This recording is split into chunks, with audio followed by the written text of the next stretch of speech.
Hey you guys, today I'm talking about Real Housewives of Atlanta Season 9 Episode 4. Sorry this video is late, but Sunday, tragic has struck once again in my family. Well, not in my family, but someone close to me.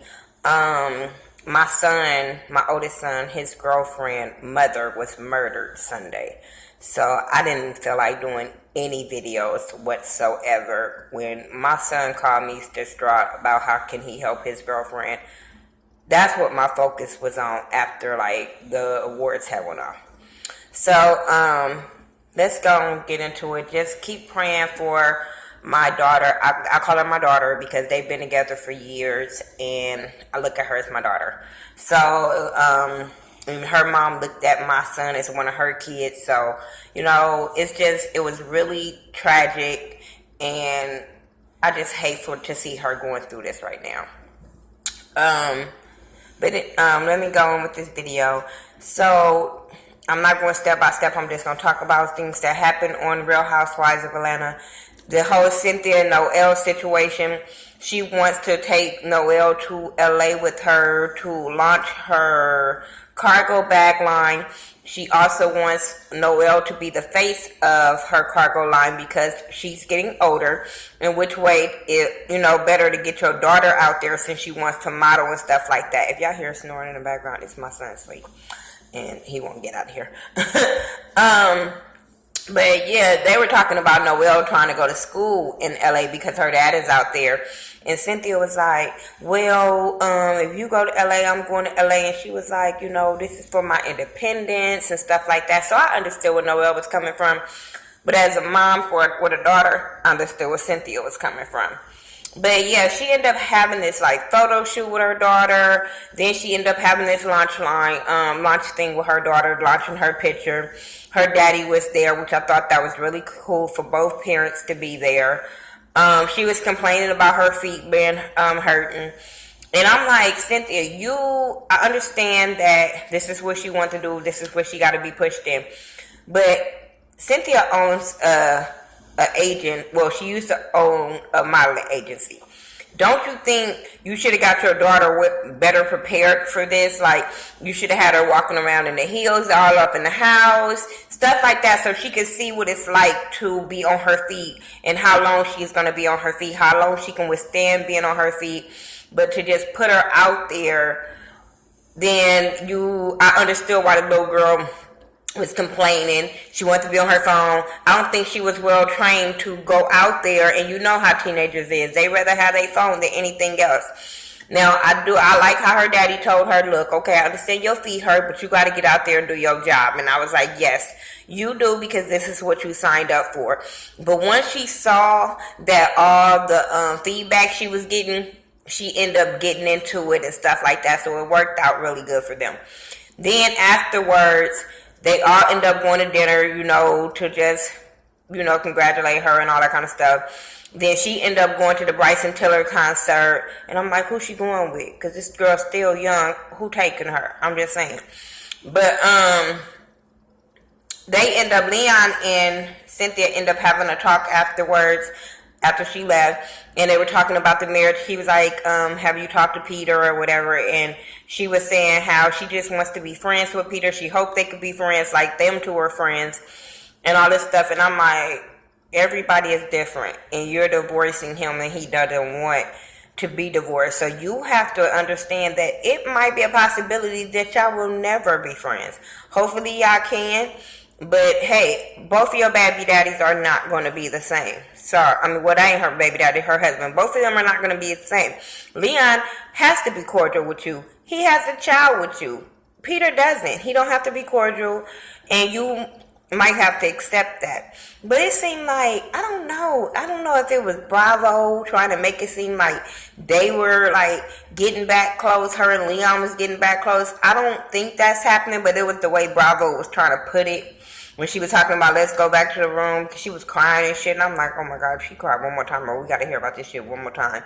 I'm over it. I'm so over her and Peter, And I agree with Leon when he told her that marriage was rushed. I've always said that marriage was rushed, and now you got to deal with the backlash of you not wanting everybody to have I told you so in your face. When everybody was telling you that it was a bad idea in the beginning, but you had to prove people wrong, and you had to show your sister and your mama and all this kind of stuff. So I don't feel sorry for Cynthia. Sheree and her kids, they at her little condo. Well, not even her little condo. Fuck that. What she talking about? Oh, we cramped in this little 3-bedroom condo. Like, girl, your kids are damn near grown. So how cramped are y'all? Bitch, stop buying the gang of stuff. I don't know. But she's telling them, she get them all excited. Talking about, drum roll, please, drum roll, please. The house is almost done. I said, bitch, the house been almost done for 4 years. Like, girl, this is not... She kills me with thinking she better and all this kind of stuff, and then she's still in the same fucking boat she was in 5 years ago. Girl, shut up. Then, you know, her son's like, I'm not going to be living there. The daughter, you know, like, then the daughter wanted the daddy to move in. I was just so over that because I'm just like, I'm over Sheree, and I just feel like they're doing this for TV. Her and Bob end up meeting up. And she was like, he never said sorry to me. That's why I'm not going to let him move in. And then all of a sudden they meet up and he say sorry. So what? Next week you going to let him move in because he said sorry? Like, he acknowledged it now. All the wrong he done and him not being a father. Do it have to wait till TV is going and cameras is going for him to acknowledge all the bullshit he done? No, that's why I don't believe their storyline and believe that this shit is just for show. Because I'm like, why is this happening now? Like, I understand, you know, it's never too late to say sorry, but it's just stupid to me. Let's talk about, okay, Phaedra and Kenya go eat. And I was so drained by them because they both throwing shade to each other. And I'm like, why are y'all sitting here? Y'all not real friends. Y'all really don't like each other. And you can tell they don't like each other because the confessionals are after all of this is taped and they still throwing shade at each other. I'm just like, why do we have to be subject to watching this? This fake ass friendship. Oh, hi, we cool. No, you not. Y'all don't like each other. Y'all trying to get the tea on each other, and for what? So y'all can go back to the next person and talk about each other, like, especially Phaedra. Phaedra, you really don't like Kenya. So doing all of this is stupid to me. I'm the type of person that, see, this is some bitches I can't fuck with because I can't trust you. Bitch, you can't keep coming in my face and I know you don't like me and you doing this. No, for a check. No, bitch, no. None of these bitches like each other. Kenya, you don't like none of them bitches either. Just, you might like Cynthia of all the girls, but other than that, you don't like, well, Candy too, because Candy don't really do nothing to you. But I just be so drained when these meetings be forced, knowing they don't like each other. Then she wants to bring up Portia's anger management. I'm like, girl, did y'all fight? Did y'all argue? Why are you worried about, did it work? Why y'all didn't bring it up? Then you still throwing shade at her about you and Cynthia being the smartest one in the room. Like, it was petty as fuck. It was stupid as fuck. I just felt like, okay, when is this segment gonna go off? Because it's stupid. But then Phaedra tells her that she wants her to be a part of this Michigan camp for the kids because, you know, she's from Michigan. And she accepted. She like, okay, I'm down. Then she tells her, she invites her to laser tag and say all the girls are going to come to laser tag. Kenya like, is this a kiddie party? And that's what I would have said. But laser tag is really fun. I mean, it's really fun. And I mean, because I went with kids, so I'm just saying. But it's really fun. And they did that. They end up going to laser tag. And they have fun. Sheree, whole thing, she wanted to shoot Kenya. And I'm just sitting there like, why? Why are we being so fucking petty? Like, girl. I mean, even when they were shooting, everybody seemed like they were going at Kenya. And I'm like, Kenya, why do you keep subjecting yourself to these bitches that don't like you? Everything is about shading you. And I'm not saying that Kenya don't shade these women, because she do. But I'm like, Kenya, like, why do you keep subjecting yourself to women that don't like you? I wouldn't even go.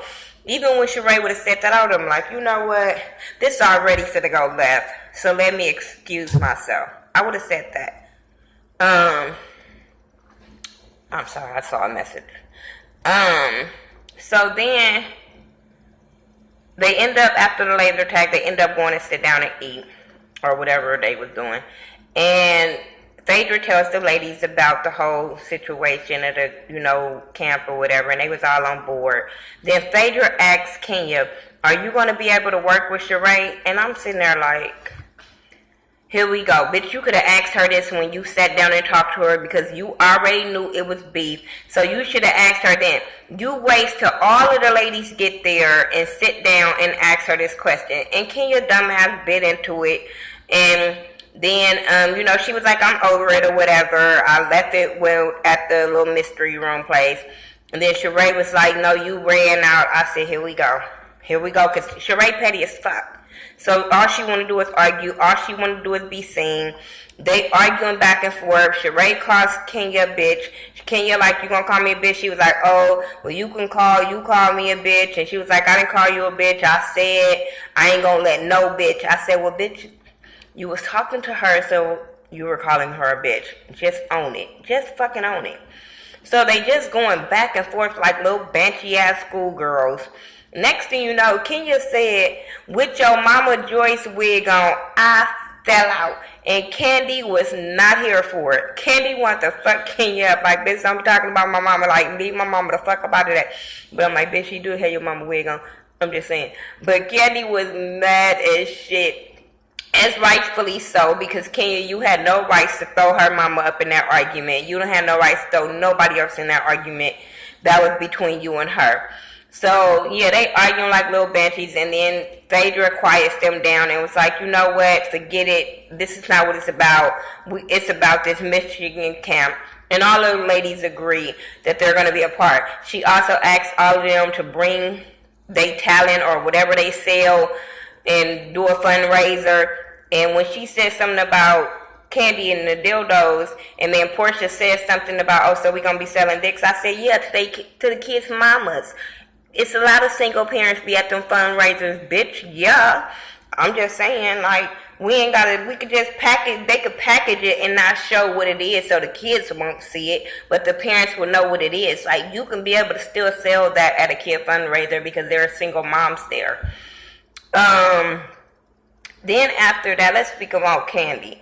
Candy and her mama, she go to her mama house and to get her mama to try to babysit. Her mama said she said her mama don't babysit. And then her mama said, are you going to put me on the payroll? I said, bitch, are you going to move out that house? I'm just saying, like, Mama Joyce is very, very selfish. And then, like, I could have swore she wanted to babysit. Remember, she wanted to babysit. Now the baby here, she don't want to babysit. Like, girl, shut the fuck up. But she tells her about Riley, dad calling, and the girl coming and all that kind of stuff. And the whole Mama Joyce thing is, he owed $50,000 in child support. I'm like, okay. We can deal with that with the courts. But Candy's not worried about the money. And, okay, I don't want to go step by step and who said what. Let me just give y'all my opinion on the whole Candy and Block situation, because I do believe that Candy mama had a lot to do with that man staying away. I believe that back in the day, Candy was keeping Riley from him because he wasn't paying child support, because females do that. They keep the baby away if the man is not paying. But that's not what it's all about. And real parents would understand that that's not what it's all about. Now, I totally get it. He has the money to take care of Riley, so he should be taking care of Riley. I totally get that. But I'm not going to make him seem like just a bad person in this situation. Like, Candy and her mama probably didn't do no shit of keeping Riley away from him because of that reason.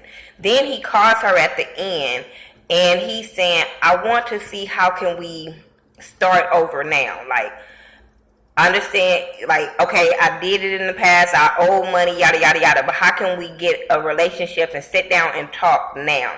And I think that it was very immature of Candy to say she didn't need to talk to him.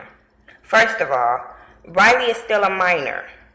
So, girl, you have to sometimes put your hatred aside for your child and go sit down and talk to the father and figure out how can we figure this out? How can we work this? I'm sorry, I don't give a fuck what nobody say. little girls need their daddy. Whether she wasn't raised by him, he didn't get to see all the real good parts of her growing up. But it's never too late for him to be a father to her. I don't give a fuck what nobody say. It's never too late for him to start now and make amends of all the fuck shit he done in the past. Maybe now he can make up with the money he owe, or you know what I'm saying, stuff like that. But it's never too late. And for her to say, Body don't want to see him and yada yada yada, she's still a minor. And I would never want my daughter to make that decision that can hurt her in the long run, or have hatred in her heart, and then that goes along when she gets an adult, and then the kind of men she dates. You know what I'm saying? Because she still has hatred and haven't moved on from the hurt from her father. I would never want my daughter to go through that. So that's what I was looking at with Riley. Like, I understand she's mad at him, but maybe she do need to sit down with her mama so her mama can be able to access this conversation, so she can make sure he doesn't say anything towards bad about Candy or whatever, and all the truth can come out. Maybe Candy don't want to sit, because I've heard the rumors, and maybe Candy don't want to sit with Block because of her shit gonna come out. Remember when Candy sat down with her daddy, and then the daddy told her, you know, I stayed away because of your mama, and then your mama, you know what I'm saying, her sisters and stuff like that. So, you know what I'm saying, maybe Candy don't want her daughter to hear all that shit that Block probably would say about her. But, baby, y'all on this TV, it's liable to come out. It already did. As soon as he was on TV, the next week it's all about Candy was his side bitch, and how Candy knew he was married, and all this kind of stuff. And which I don't think that's right, regardless if he was married or girlfriend or whatever. That don't have nothing to do with you not taking care of Riley. I don't give a fuck, bitch. If you gotta lose your wife to take care of your kid, that's what you gotta do. But that whole thing, I just was so annoyed with Mama Joyce. Even when he was called on the phone and she was like, "Are you gonna bring that $50,000?" Bitch, you more concerned about that money than Candy is. So I was so irritated. I just wanted to be like, shut up. Stay the fuck up out of this. This is probably why his ass stayed away the first goddamn time, because of Mama Joyce's mouth. I'm just saying. That's all I got. If I missed something, y'all can leave it in the comment section. But that's all I got for Real Housewives of Atlanta Season 9, Episode 4. I know you guys are not going to agree with me, especially when it comes to Candy. And I understand when it comes to single moms and their frustration. And a lot of y'all go through this kind of stuff. And I'm not saying it's not right what Block is doing. I just try to see both sides, because I have seen women talk bad about the dude, and then everything that she's saying is not true, and then he don't get to have his side of the story out. So I really try not to go too hard on Block until I know the whole story, because she's talking all this shit, and then in the blogs it's something else, something different, because he has said wait till the season play out and all this kind of stuff. So we never know. But yeah, he fucked up for not taking care of her the prior years. I'm never gonna say, try to give him a pass on that. I don't know that motherfucker to give him a pass, so I don't care. Anyway, follow me on all social media sites by Thaghettoview, Tha, not The, and I'll talk to you in the next video. Peace.